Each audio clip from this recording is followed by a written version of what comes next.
শহীদ ওসমান হাদি ভাই, তোমার রক্তে ভেজা পথ আজও কাঁদে নীরবে এই বাংলার মাটি ও হৃদয়গত।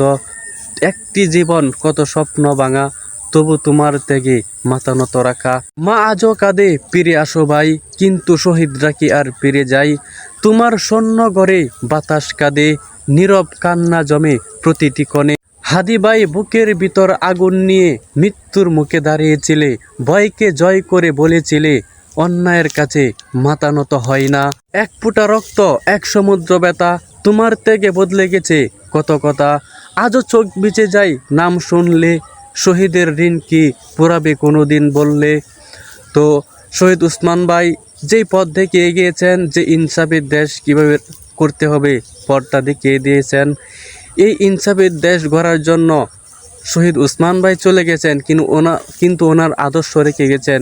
যদি এই আদর্শ প্রতিটি ঘরে ঘরে, এই বাংলার ঘরে ঘরে ধরে রাখি, তাহলে ইনশাআল্লাহ ইনসাফের দেশ আশা করা যাবে। আর যদি এই পথ না ধরে রাখে, আর কোনো দিন এই ইনসাফের দেশ পাওয়া আশা করা যাবে না। তো আমি বলবো, শহীদ ওসমান ভাইয়ের জন্য সবাই দোয়া করবেন, এবং এই শহীদ ওসমান ভাই যেভাবে ইনসাফের দেশ পাওয়ার পথ দেখিয়ে গিয়েছেন, এই পথ যদি ধরে রাখেন, অবশ্যই ইনশাআল্লাহ ইনসাফের দেশ, জুলুম মুক্ত দেশ এই বাংলার জমিনে আসবে। তো সবাই শহীদ ওসমান ভাইয়ের জন্য দোয়া করবেন এবং এই ভিডিওটি শেয়ার করে দেবেন। ধন্যবাদ সকলকে।